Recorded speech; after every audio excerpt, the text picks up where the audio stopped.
So antibiotics, how do they affect breast cancer? Well, literally there are what we call biomes in our body. So we are outnumbered. We are actually a parasite. We are a parasite on our bacteria. There's maybe 100 trillion of them and maybe 10 trillion of us. I hear different numbers, but essentially there's about 10 of them for every one of us. And so there's, think of 100 trillion bacteria. We eat the food, they literally process the food, and then they make products. And then those products go into our bloodstream and we use them. So we want to have the right bacteria making the right things for our health. You take antibiotics and it kills off the good bacteria, allowing yeast to flourish. Ask any woman about that that's had an antibiotic, the yeast flourishes. They'll get vaginal yeast or another yeast problem.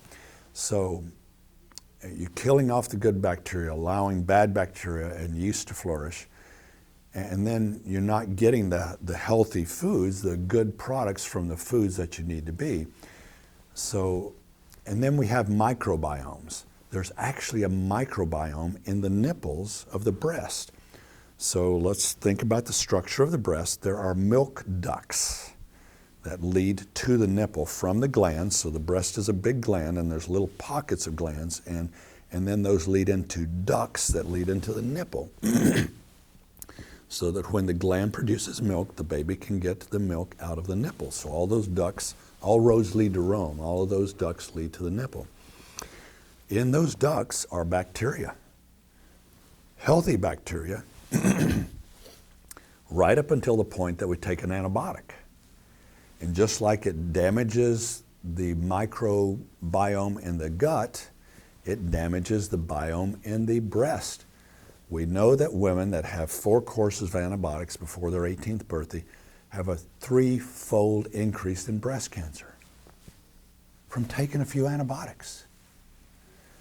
So antibiotics are devastating for our bodies in its entirety, and especially for the breast. So if you must take an antibiotic, which you should only take for a life-threatening condition, then you want to take good probiotics. You want to get a nice mix of bacteria back in the bowel and support it as soon as possible. Now, the way you support your microbiome is with your fertilizer. And your fertilizer is your food. So just think about it. Where do cactuses grow? Well, they grow in the desert where there's no rain, the soil is terrible, constant sunlight. Where do live oak trees grow? Well, they grow where there's 50% shade half the time, 60 inches of rainfall a year, and lots of healthy soil. So different plants grow and thrive in different conditions. So you want to create the conditions in your bowel to grow healthy bacteria, and that's called vegetables. And the second thing is vegetables.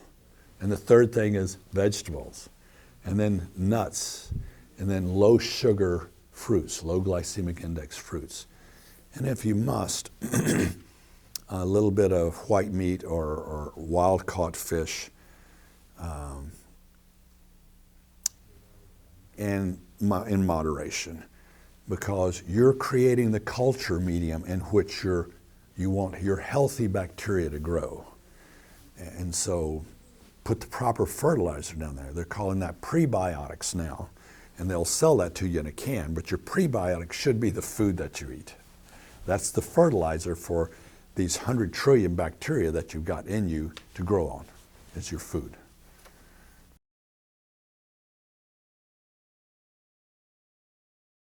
Two connections between watching television and breast cancer. The first is cellular memory. What we allow into our eyes stays in our bodies. There is a video of your whole life living, existing in you. Let me pull one up out of my memory. Terminator. I probably saw that 25 years ago. I can still see the film, the T1 coming through, you know, and shooting everything, and I can still see those scenes vividly. Running down, the girl and the guy in the truck with the nitrous oxide in the back and blowing up and then getting crushed in the plant. I haven't thought of that in decades. Where has that knowledge been? It's been right here in my body. And I pulled it up just like that. That cellular memory is stored in my body. Now, just how many rape scenes do you want stored in your body?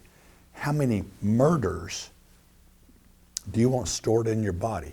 How much yeah stuff and vicious stuff do you want stored in your body? Because it's not stored in isolation in this little lead box. It's playing. Memory is signal. It's electronic signal, and it's playing in the background.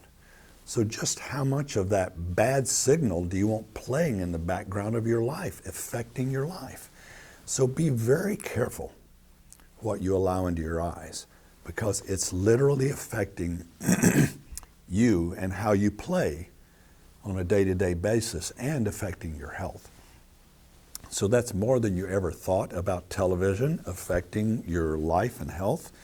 Secondly, if you're sitting on the couch, you're probably not moving. You're probably not exercising. And exercise decreases every type of cancer, and if you've got it, it prolongs your life. That includes breast cancer.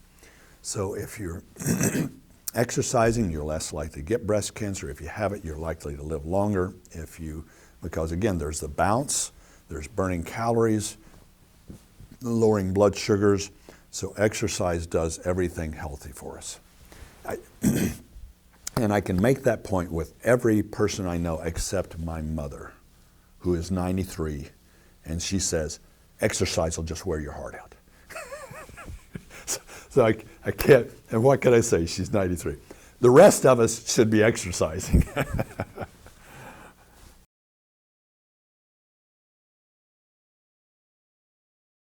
Let's tackle the toughest one first. I'm not going to say the number one. A huge cause of cancer is a spiritual issue. And that would be the word unforgiveness. I was in India here not too long ago, and I was speaking to a group of Hindi. And the point that I usually use to illustrate this is the Lord's Prayer that Jesus said. His disciples asked him, how should we pray? And so then that's called the Lord's Prayer. And I'm kind of scratching my head going, okay, what metaphor, what do I use to communicate this message to Hindi? But I just thought I'd ask, has anyone ever heard or said the Lord's Prayer? To my surprise, every hand in the audience went up. I went, okay, so we can talk about this. So Jesus' disciples are asking him, how do we pray? And he's saying, God's kingdom coming and his will being done on earth, and give us our daily provision and all these things. And right in the middle of that, he says a little phrase, and it's, forgive us our trespasses, just as, two words, just as we forgive those who trespass against us. What did you just ask God to do? You asked God not to forgive you if you haven't forgiven other people. Forgive me just as, to the same degree that I've forgiven other people. So if you are in unforgiveness toward other people, then you're in unforgiveness to God. God, he said, in case you missed it, out of all of the Lord's Prayer, it's the only one that Jesus goes back and covers after the prayer. And he says, if you do not forgive your brother here on earth, your heavenly Father will not forgive you. So arguably, forgiveness is the most important word in any language. And I say arguably because love may be the most important word, but they may be two sides of the same coin. If you're in love, you're probably in forgiveness. So I think of unforgiveness as like having a brick tied around your ankle and you're trying to swim, and it's just going to pull you under. Cut the rope. Live. Unforgiveness ties you, it binds you to that person. Really? How close to them do you really want to be? Cut the rope. Forgiveness isn't for them. Forgiveness is for you. It releases you. Cut the rope. Make a list. Get out a piece of paper. Make a list of everyone that's ever hurt you, wounded you, slighted you, damaged you, done whatever to you. Make your unforgiveness list and take a couple of days and ask divine wisdom to help fill that list out, because sometimes it gets pretty long. And then very specifically go through each one of those and tell that person that you forgive them, unconditionally, that you forgive them 100%. And then do something ritualistic like burn that thing. Do it safely in the sink or something, but burn it. So forgiveness is huge spiritual issue. You've got to be in forgiveness. You've got to forgive. Go watch Frozen. Let it go. Let it go. Go watch that little movie. Great little movie about letting it go. So you've got to let those things go. Emotions that are very unhealthy, that may be a cause of cancer. Right? Let's go for the big ones. Anger and fear. Anger tends to be more of a masculine issue, although women can certainly get angry. And fear tends to be more of a feminine issue, although certainly men can be fearful also. But any spirit wandering by knows where to attack a man, anger, or knows where to attack a woman, fear. But again, we can be in touch with each other's emotions. I'm in touch with my feminine side occasionally. So if fear is a serious part of your life, work on that. Recognize that that's not healthy. That zings your immune system. Remember that fight or flight thing? Every time you get that fear thing, your body goes into fight or flight, shuts the immune system down. Same thing with anger. If you're in anger, that means you're ready to fight. Dumbs down the thinking part of your brain. Yeah, that's why you get in a fight in the first place. Dumbs down the immune system. So anger and fear are not healthy emotions. Not personally, not for society, not physiologically, not for your immune system. So that's how those play in.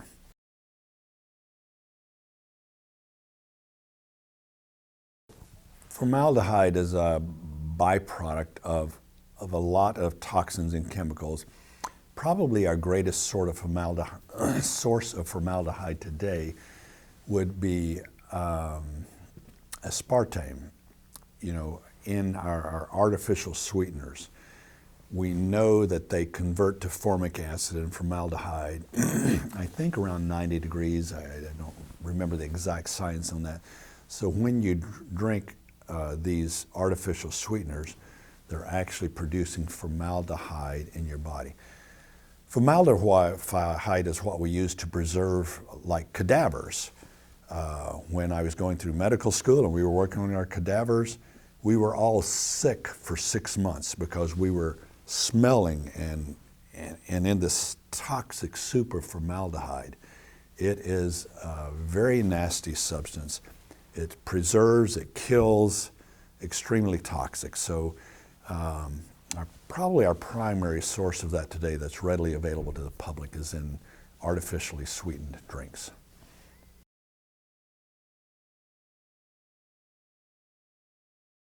Triclosan was initially invented for surgical scrub because it's so deadly to bacteria, but it's made its way into a broad market of sanitization products, and it has a distinct smell. I smelled it literally in the airport bathroom and the soaps in there yesterday.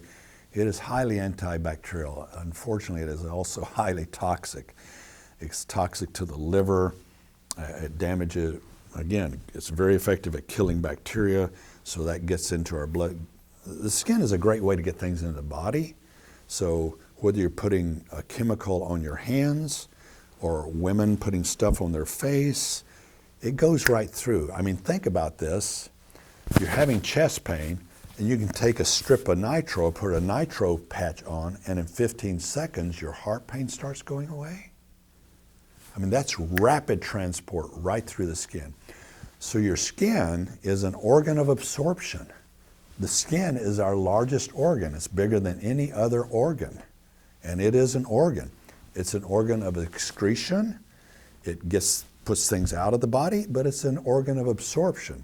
So when you're taking that shower in that toxic chlorine fluoride shower, you're absorbing that stuff. So get you a shower filter that filters that stuff out, or better yet, a whole house system that gets rid of that stuff, so that you can be showering it because your skin is absorbing all this stuff. So it is a known carcinogen. It is a serious antibacterial, and bacteria are our friends. Yeah, we don't want somebody else's cold. Wash your hands, soap, water, a little detergent, but we don't need those chemicals which are not proven safe for human beings on us or in us.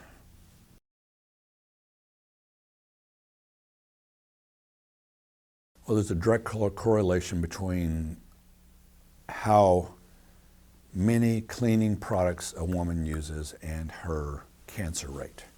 And it's not specific to breast. All cancer rates. The more women who clean homes have more cancer rate than women that don't do it professionally. And then stay-at-home moms, the more they clean with these products. So we absolutely need to move to green products. Cleaning agents with cedar oil and with other essential oils, jojoba oil, that are very effective at cleaning, that are not toxins, that don't damage our livers, increase our cancer rates, that aren't toxic. So we need to be very careful about moving away from toxic cleaning agents to non-toxic cleaning agents. Usually a little soap and water will clean most everything. It doesn't have to be this super powerful, and we don't want to kill all these germs. Germs are our friends. Wipe the counter down, make it clean so that there's not some food there to grow bacteria, but you don't need to sterilize the countertop. You don't need to napalm the countertop or irradiate it or totally wipe it out. Bacteria are our friends.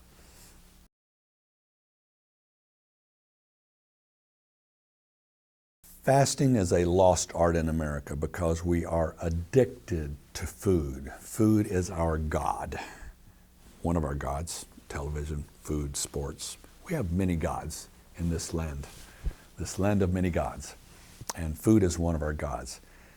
Fasting has been done worldwide by all populations up until the current for as long as life has been known. Sometimes you had to fast because you didn't get any food that day, but as a health practice and as a spiritual practice, most of the world population still practices fasting today, except in America. Maybe a few Catholics at Lent, or maybe a few Muslims around Ramadan, maybe a few groups here and there, but fasting is a lost art, but it's extremely healthy. There's a concept called immune senescence, which needs to happen. Let me try to convey that. It's a little bit tough to grasp. So from the time we were born, let's say we have 1,000 total immune cells that can identify something, and that's all that we can ever have that can identify a new bacteria, virus, fungus, or cancer cell. Now, once a white blood cell, an immune system, identifies a fungus, virus, cancer cell, bacteria, it identifies a shape. And so the rest of its life, it goes around looking for that shape. And that's all that white blood cell can respond to, is that bacteria or that virus or that cancer cell. It is now programmed, and it can't identify a new one.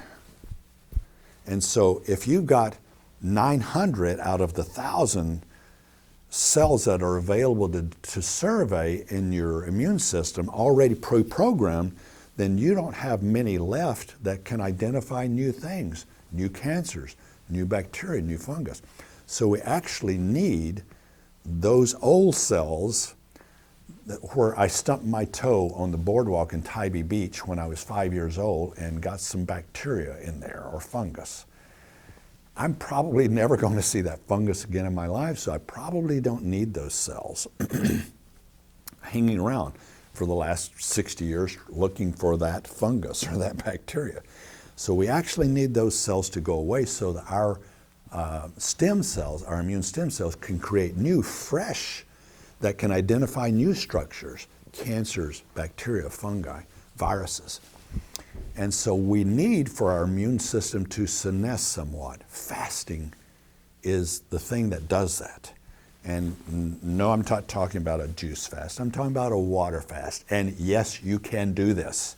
Everybody on the planet does this except in America where we're addicted to food. Yes, if you're diabetic, you can fast. Water only fast for at least 48 hours, preferably 72 hours. So water fast only. I recommend doing it like a Jewish day, which is evening, morning, lunch. And so you start fasting after lunch, 1 or 2 o'clock on day one. So you're fasting dinner, breakfast, and lunch. And then if you're doing a 2-day fast, dinner, breakfast, lunch, and then you eat on the second day.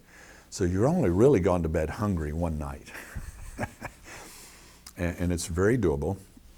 You get your mind wrapped around it. I'm going to do this. I'm going to do it successfully.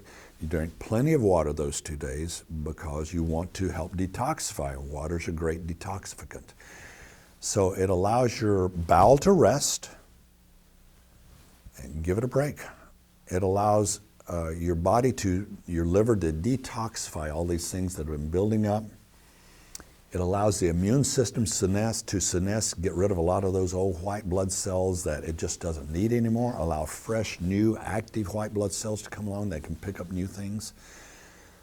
Helps stabilize blood sugar, helps burn a little fat. Fasting is so freaking healthy. There are few things healthier than fasting. It's a must do. It's part of life extension. I'm really into extending lives. And that's a lot of my practice is life extension. With the implements that I have in my tool belt today, I can get you about 10 extra years of healthy quality life. And one of those is fasting for at least 48 hours every month. So I just set it up. If you don't have it on a planned day, you never get to it. So the first and second day of every month, I fast for 48 hours. Don't care if there's parties, don't care if there's a Super Bowl, don't care what's going on. Day 1 and day 2 of every month, I fast. That way it's a set time. I know it's coming. I get ready for it mentally, physically, water only for 48 hours. And there are actually some herbals that will help immune senescence. Quercetin, like 4 grams, a couple of times a day during those fasts, will really help that immune senescence process to occur in a healthy manner. So fasting is healthy in so many ways. Gives your bowel a rest, helps your budget. There just went to, that's 6% of the food budget for the month. You just made some money. Healthy mentally, healthy emotionally. It helps us discipline ourselves. Self-discipline's a good thing. So many ways fasting is healthy for us.